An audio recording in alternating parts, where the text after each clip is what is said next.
Petőfi Rádió Budapest, Slam kontaktus. Avagy mire jó a slam poetry? Elvesztette telefonját? Vásárolja vissza féláron. Ugyanitt használt mobilok olcsón. Lejátszott bonviván bolti ár feléért kéz alatt vihető. Ugyanitt kímélt állapotú kalandor hosszú távra kölcsönözhető. Állástalan kéregető nagy gyakorlattal bentlakásos munkát vállalna. Szemtanúvá válna, de nem tudja hogyan? Mi lehetővé tesszük önnek. Jelentkezzen még ma. Elköteleződési problémákkal küszködő, tapasztalatlan huligán szívesen csatlakozna szimpatikus csoporthoz. Éjségsztrájkhoz keresünk önkénteseket. 35 éves írni-olvasni tudó fiatalember bármit elvállal. Sziasztok! Színes babbal a szlemtelenség ellen, avagy hallgassátok a Pigidi Petőfi Rigidi Rádiót. Elnézést kérek a furcsa kezdésért, az ok prózai.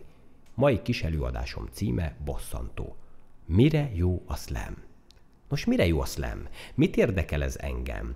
Mire jó a slam? Mire nem? Mire jó a slam? Mire 3-at számolok? Mire jó a slam? Fogat mosni? Mire jó a slam? Tökön szúrni magadat? Mire jó a slam? Ásni magadnak egy vermet, hát ha abba más esik bele? Mire jó a slam? Összerombolni a megmerevedett közbeszédbeli fordulatokat? Mire jó a slam? Lemosni a gyalázatot mindenről, ami meggyalázott? Mire jó? Kus, még nem fejeztem be! Arról is, amit mi magunk gyaláztunk meg. Nincs is kedvem felsorolni, hogy mennyi oka lehet annak, hogy valaki ír, és aztán elmondja, amit írt. Szóval sok mindent lehet elszlemmelni, az ige elszlemmelni, az mindent magába ölel, mint egy kis gömböc, ami felfalja mindazt, ami a fülnek kedves emberi hang.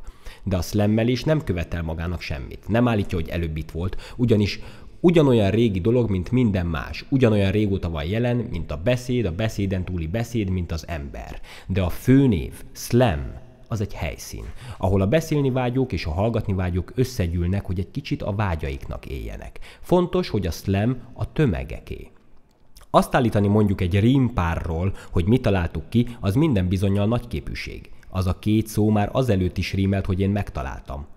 Az a hasonlat beindítja az asszociációkat, de nem én találtam ki, a hasonlított valóban hasonlít a hasonlítottra. Jó megfigyelés. De ezek a dolgok végig itt vannak körülöttünk, és észreveszünk őket, vagy kutatunk utánuk, de nem kitaláljuk. Ez persze magánvéleményem.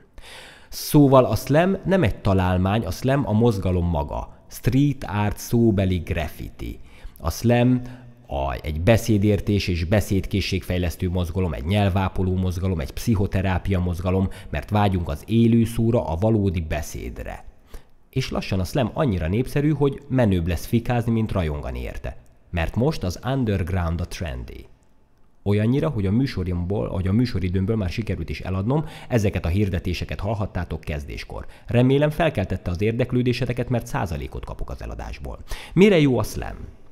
Például jó azért, mert akik eddig a fióknak írtak, most előbújhatnak és kipróbálhatják magukat. Nem hiszem, hogy félni kellene, hogy most egyszer csak ellepik az önjelölt költők kötetei a könyvesboltok polcait. Már csak azért sem, mert gyorsan elkapkodnák őket. Mert a slam igenis újra divatba hozza a költészetet. És szerintem kár, hogy csak a saját verseddel, ne nevezzük versnek, legyen szöveg lehet kiállni. Mert a slammelés az nem csak írás, de előadásmód is. Szabad elvű egyéni módja a versmondásnak, szövegmondásnak. Szerintem a versírás, ne nevezzük költészetnek, jó szabadidős tevékenység.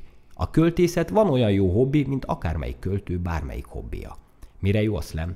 Például jól be lehet olvasni a liberálisoknak, a jobboldaliaknak, a náciknak, De én a magam részéről nem igen érdeklődöm a politika iránt.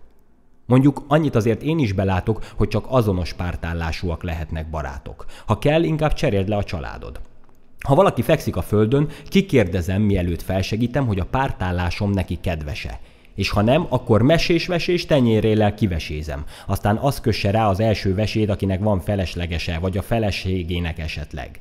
Már ha a pártállás stimmel. A-pozitív liberális, A-pozitív hungarista. Balesetnél a mentős egy picit lusta, véredényeket összekever, összemossa azt, ami most olyan tiszta. Társadalmi felhívás következik.